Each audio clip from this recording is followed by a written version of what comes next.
Hello learners, welcome to my channel enlighten knowledge. आज consumption function में discuss करने जा रहे हैं नेक्स्ट टॉपिक के बारे में। वो है आपका डिफरेंट शेप्स क्या हो सकती हैं कंजप्शन कर्व की, डिफरेंट फॉर्म्स क्या होती हैं आपकी कंजप्शन फंक्शन की।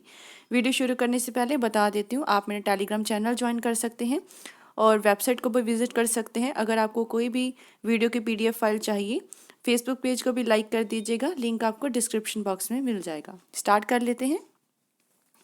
पहले बात करते हैं कि क्या क्या फॉर्म्स, क्या क्या शेप्स हो सकती हैं आपकी कंजप्शन कर्व की।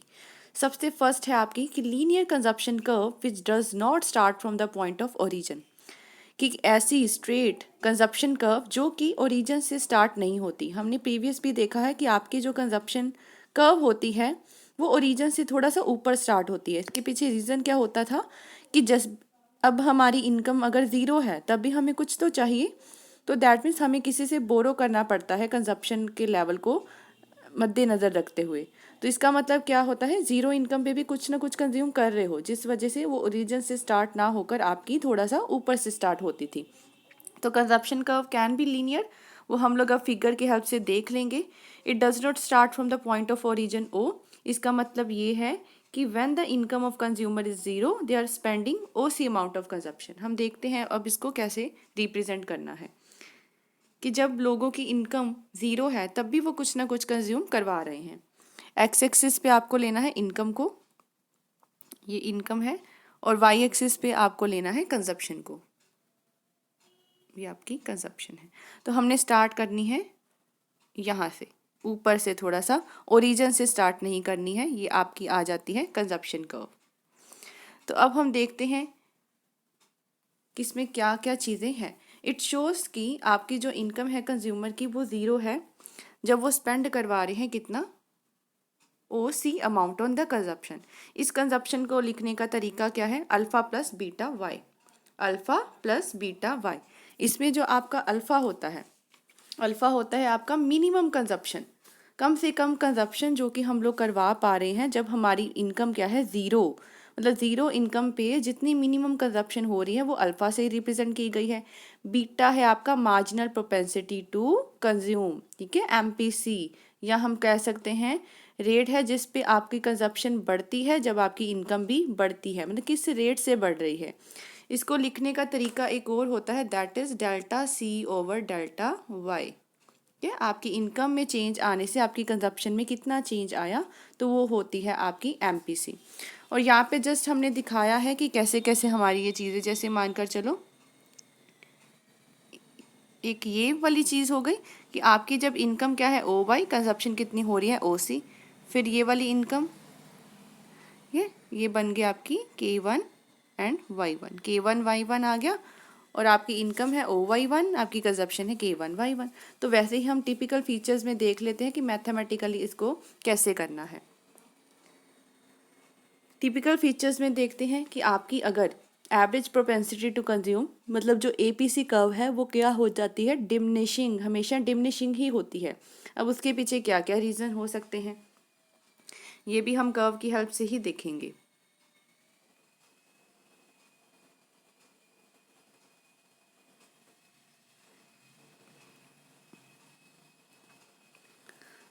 सेम ही वहाँ लेना है, एक्स एक्सिस पे इनकम को, वाई एक्सिस पे आपकी कंजप्शन को, और कंजप्शन कर्व स्टार्ट हो रही है यहाँ से, ये आपकी बन गई है कंजप्शन कर्व, ये आपका पॉइंट O आ गया।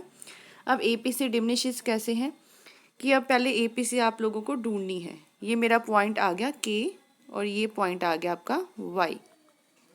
तो ढूंढेंगे कैसे, हम लोग लिखते थे ना कंजप्शन अपॉन इनकम, APC कैसे ढूंढी जाती है, C अपॉन Y। यहाँ पे बच्चे कंजप्शन क्या है, ये देखो KY, इतना कंज्यूम करवा रहे हो, इनकम क्या है OY। तो हमारे जब इनकम OY है तो आपकी APC क्या हो गई, KY अपॉन OY। अब जैसे ही मेरी इनकम बढ़ के ये वाली हो गई, OY1 आ गई, तो वहाँ पे अब मेरी कंजप्शन कितनी है, K1 Y1, ठीक है, और नीचे मेरी इनकम कितनी है OY1। तो ये हमारा निकल गया APC जब इनकम क्या है OY1। APC डिमिनिशेस हो रही है, जिसका मतलब हमें प्रूव क्या करवाना है कि जो ये चेंज आया है ना इसमें इनकम में K1 Y1 अपॉन OY1, ये किसके लेस देन हो जाए, KY अपॉन OY, ठीक है। तो हमें यहाँ से क्या पता लगा है कि जो K1 Y1 अपॉन OY1 है वो किसका स्लोप है, OK1 का। तो इसका मतलब ये स्लोप हमने बनाना है। ये ऐसे यहाँ से एक लाइन ड्रॉ करो, दोबारा से बना देती हूँ। ये लीजिए, हमने क्या देखा है कि ये हमारी है कंजप्शन कर्व, ये चेंजेस आ रहे हैं आपके, ये आ गया K, ये आपका Y है, ये आपका O है, ये C है, चेंज हुआ, ये बन गया K1 एंड Y1। ठीक है, अब यहाँ से ना आपको स्लोप्स को ड्रॉ करवाना है ओरिजिन से। एक पॉइंट का स्लोप आपका कहाँ से जुड़ेगा, ये वाला, ये स्ट्रेट जाएगा, ठीक है, O पॉइंट से, और एक कहाँ पे जुड़ेगा, ये वाला K1 तक। ये स्ट्रेट ही बनाना है। एक्चुअली मैं रिकॉर्डर का यूज़ करवा रही हूँ तो यहाँ से इस वजह से स्ट्रेट नहीं बन पा रहा। आपने ये चीज़ को स्ट्रेट बनाना है, ठीक है, ये वाला, और एक आ जाएगा आपका ये वाला ओरिजिन पॉइंट ऑफ व्यू से। तो हमें यहाँ से क्या पता लग रहा है कि आपका जो K1Y1 अपॉन OY1 है वो किसका स्लोप है, OK1 का, और जो KY अपॉन OY है वो किसका स्लोप है, OK का। ये दोनों की दोनों रेज आपकी ओरिजिन से स्टार्ट हो रही है, OK और OK1। The flatter the ray lesser is slope. अब देखो जितनी फ्लैटर होगी ना रे, जितनी जैसे ये है, ये ज़्यादा फ्लैटर है, ये थोड़ी सी स्टीपर है, ये और भी स्टीपर आ गई।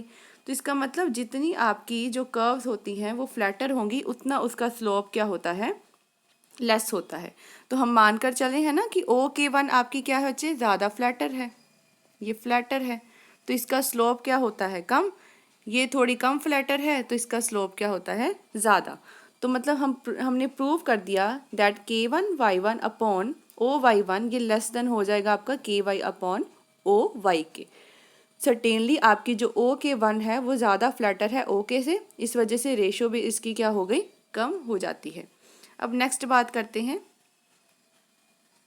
व्हेन MPC इज कांस्टेंट, कि आपकी मार्जिनल प्रोपेंसिटी टू कंज्यूम क्या रहे, कांस्टेंट रहे। फिर कैसे आपने इसको ड्रॉ करवाना है,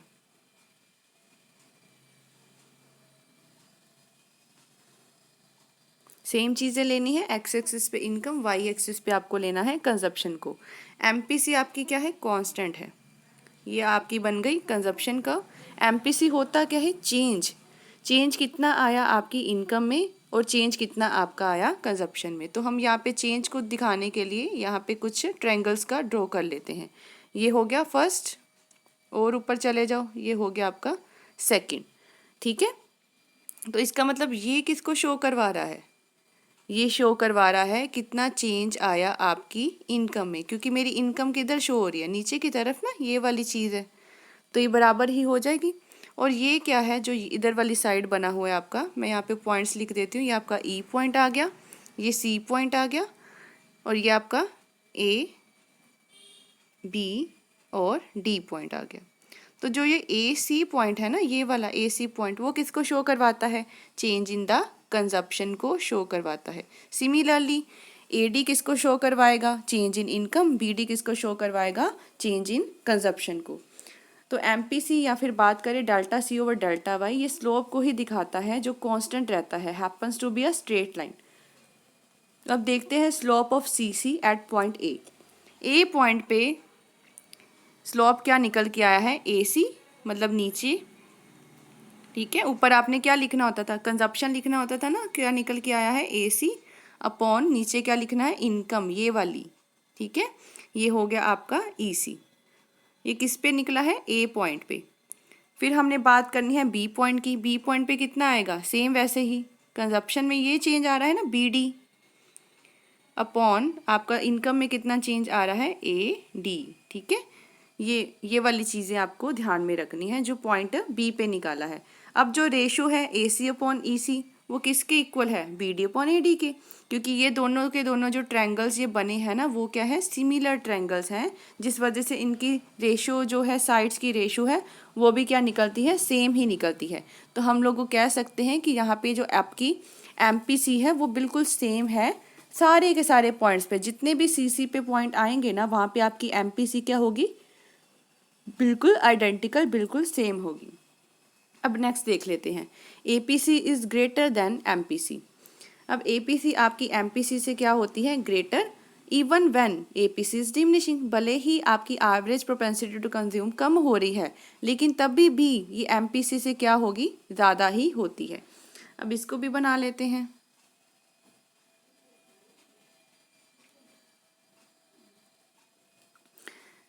ये बनी हमारी कंजप्शन कर्व, ठीक है। यहाँ पे भी हम लोग 2 पॉइंट को कंसीडर कर लेते हैं, एक ए पॉइंट है और एक आपका बी पॉइंट है। पॉइंट ए पे हमने चेक करना है पहले, ये मेरी आ गई नीचे इनकम, ओके, ठीक है। यहाँ पे हमने एपीसी को पहले निकालना है। एपीसी कैसे निकालते हैं, सी ओवर वाई से, that is equal to slope of ray O ए। अब मतलब हमें यहाँ पे स्लोप दिखाने के लिए एक रे भी बनानी पड़ेगी, ठीक है। सी अपॉन वाई होती है एपीसी, वो किसके इक्वल है, स्लोप ऑफ रे ओ ए के। तो यहाँ से क्या निकल के आया आपका, ए के अपॉन ओ के, ठीक है। ये आपकी एपीसी निकल गई, ए के अपॉन ये वाली चीज़ है ना, ए के अपॉन ओ के, ये निकल गया। उसके बाद बात कर लेते हैं एट पॉइंट ए। अब निकालना है एमपीसी। एमपीसी का फॉर्मूला क्या था, delta C over delta Y, जो किसका स्लोप आएगा राजे, सीसी का, पूरी लाइन का ये वाला, ठीक है, सीसी का स्लोप आएगा।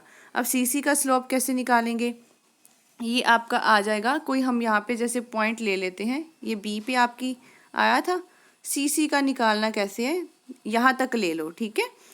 ये आपका पॉइंट आ गया आर और ये पॉइंट आ गया आपका टी। तो एमपीसी निकालने के लिए आपने सीसी का स्लोप लेना है। स्लोप फिर सीसी का क्या आया, ये वाला, ठीक है, A R upon C R. ये ट्रायंगल जो आपने बना है ना, A R upon C R, मतलब ये चेंज को दिखाता है, यहाँ से लेके यहाँ तक कितनी चेंज आई है, वो हो गया आपका A R upon C R. अब देखो ए आर अपॉन जो सी आर है वो कम है किससे, ए के अपॉन ओ के से, ठीक है ना, पता ही लग रहा है यहाँ से, बिकॉज ओ के किसके इक्वल है, सी आर के, एंड ए आर है वो आपका कम है किससे, ए के हाफ ही हो गया ना, ये वाला जो ये वाला पोर्शन है वो आपका ए के से कम है। लाइकवाइज बी पॉइंट पे आ जाओ। बी पॉइंट पे जब हमने एपीसी को ढूंढना है, बी पॉइंट पे आप लोगों ने जब एपीसी को ढूंढना है तो वो कैसे हम लोग निकालेंगे, तो यहाँ पे हम लोग एस पॉइंट को ले लेते हैं। अब देखो एपीसी क्या निकल के आएगा, ये पूरा, ठीक है, B S upon O S, ये पूरा आ गया। ये स्लोप किसका है, सी बी का। अब सी बी का स्लोप है ये, तो हमने यहाँ से भी लाइन ड्रॉ करवानी पड़ेगी, ये रही, ठीक है, ये लाइन है ये वाली, और ये लाइन इसकी है, थोड़ा डार्क कर देते हैं, ये वाली है, ठीक है। ये हो गई आपकी स्लोप सी बी की। अब एमपीसी निकालना है। एमपीसी का मतलब क्या है, सीसी की स्लोप निकालनी है, वो आपका ये छोटा वाला हिस्सा आएगा, बीटी ये वाला अपॉन सी टी, ये वाला, ये पूरा triangle B T upon C T. ये किसका स्लोप निकला, सी सी पॉइंट का। इसका मतलब जो B T upon C T है वो कम है किससे, B S upon O S से, क्योंकि आपका जो सी टी है देखो ये पूरा है, पूरा सी टी किसके इक्वल है, ओ एस के, एंड बी टी है जो वो कम है किससे, बी एस से, ठीक है, आधा ही हो गया। हैंस हमने क्या प्रूव किया है, हमें यहाँ से ये पता लगा है कि कोई भी जैसे स्ट्रेट लाइन होती है, लाइक कंजप्शन कर्व जो स्टार्ट हो रहा है वाई एक्सिस से, वहाँ पे एपीसी हमेशा क्या रहेगा, ज़्यादा रहेगा एमपीसी से। यही प्रूव किया ना, ये एपीसी का देखो बच्चे स्लोप ज़्यादा आ रहा है किससे, एमपीसी से, क्योंकि एमपीसी का स्लोप हमने निकाला है सीसी का स्लोप कर्व से निकाला है। एपीसी का स्लोप हमने दूसरे तरीके से निकालना, जो कि ज़्यादा हो रहा है आपका एमपीसी से। लेकिन ये हमें नोट करना है कि ये कंजप्शन फंक्शन ज़्यादातर क्या है, शॉर्ट टर्म के लिए यूज़ होता है, शॉर्ट टर्म फिनोमिनन है। ये क्लियर हो गया। उसके बाद बात करते हैं लीनियर कंजप्शन कर्व, जो स्टार्ट होती है पॉइंट ऑफ ओरिजिन से। पॉइंट ऑफ ओरिजिन का मतलब ये हुआ कि जब मेरी इनकम ज़ीरो थी ना, तब मेरी कंजप्शन पे खर्चा भी ज़ीरो था, ठीक है। इट शोज कंजप्शन इंक्रीज और decrease in some constant proportion to the increase और डिक्रीज इन द इनकम। और ऐसे कंजप्शन फंक्शन पे देखो, पिछले कंजप्शन फंक्शन पे क्या लिया था, that C is equal to alpha plus beta Y. अब अल्फा तो यहाँ पे है ही नहीं, अल्फा तो ज़ीरो ही हो गया ना, क्योंकि इनकम ज़ीरो पे मेरी कंजप्शन भी ज़ीरो है, तो क्या निकल कर आ गया, ये वाला सी अब is equal to beta Y. अब इसकी भी कर्व देख लेते हैं। जब कहाँ से शुरू होनी है, ये पॉइंट ऑफ ओरिजिन से, यहाँ से, ठीक है। ये हो गई हमारी ओ सी कर्व। यहाँ पे भी कोई भी पॉइंट आप लोग ले सकते हो। ये मैंने पॉइंट ले लिया ए, एस, बी और टी। अब देखो कंसीडर करो ए और बी पॉइंट्स को, ये ए पॉइंट है, ये बी पॉइंट है। ए पॉइंट पे ए पी सी निकालो, क्या आ जाएगा A S upon O S, ठीक है। बी पॉइंट पे निकालो, ये आ जाएगा B T upon O T, जो कि स्लोप रे है आपकी ओ सी की, वो स्लोप रे है आपकी ओ टी की, ओ सी की। तो मतलब हमें यहाँ से क्या पता लगा कि ये जो दोनों की दोनों स्लोप आई हैं, ठीक है, इसमें जो रेशो आती है ना आपकी, वो क्या हो जाती है इक्वल, मतलब A S upon O S is equal to B T upon O T, क्योंकि ये दोनों के दोनों जो ट्रायंगल्स बन रहे हैं वो एक तरीके के क्या है बच्चे, सिमिलर ट्रायंगल्स ही हैं, तो इनकी रेशो भी क्या होगी, इक्वल होगी। ये इम्प्लाई करता है कि आपकी ए पी सी क्या रहने वाली है, कांस्टेंट, किसी भी पॉइंट कंजप्शन कर्व पे, ठीक है, या ए पी सी आपकी कांस्टेंट रहने वाली है किसी भी लेवल ऑफ इनकम पे, तो स्लोप भी क्या रहेगा इसका, कांस्टेंट ही रहेगा। तो हैंस हमने देख लिया A P C and M P C क्या होती है, कांस्टेंट, और एक दूसरे के इक्वल भी होती है at all the levels of income. अब लास्ट बात करते हैं आपकी नॉन लीनियर कंजप्शन कर्व की। यहाँ पे मतलब आपकी कंजप्शन कर्व अब स्ट्रेट लाइन नहीं बनेगी, यहाँ पे थोड़ी सी बेंड होगी, कर्व होगी। अब देखो ये हमारी कंजप्शन कर्व ऐसे बन रही है,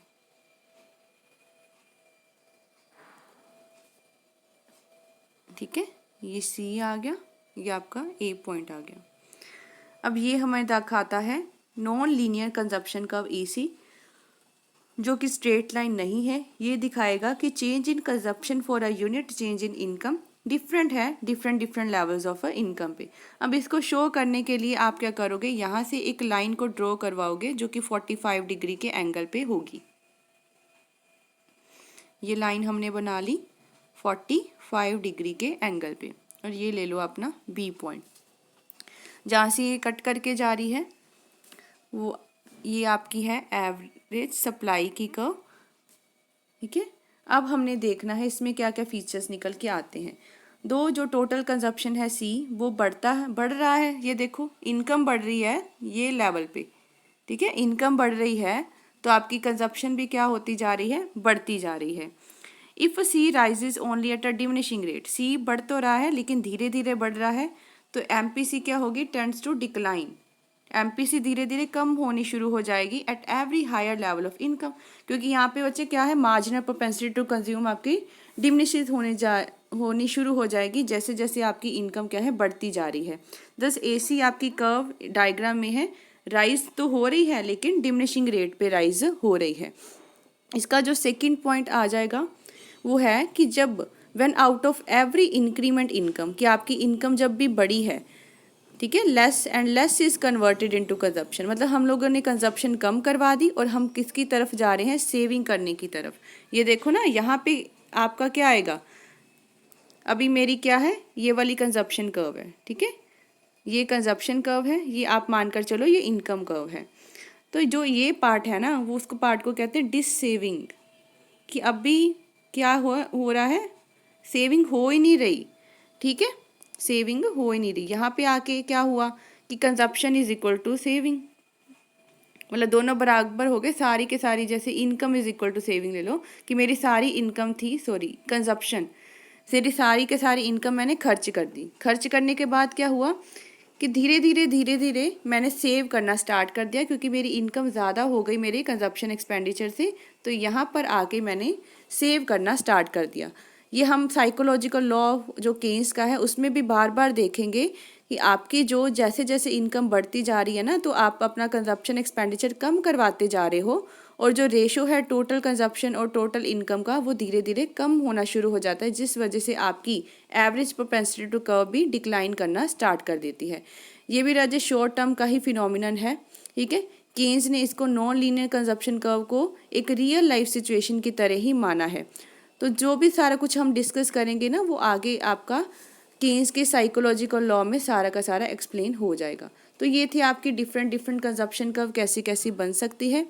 बाद में आपकी कुछ नोटेबल कैरेक्टरिस्टिक दी गई हैं प्रोपेंसिटी टू कंज्यूम की, जो कि हमने इसी में सारा कुछ देख लिया है कि वो 0 कब होती है, 1 कब होती है।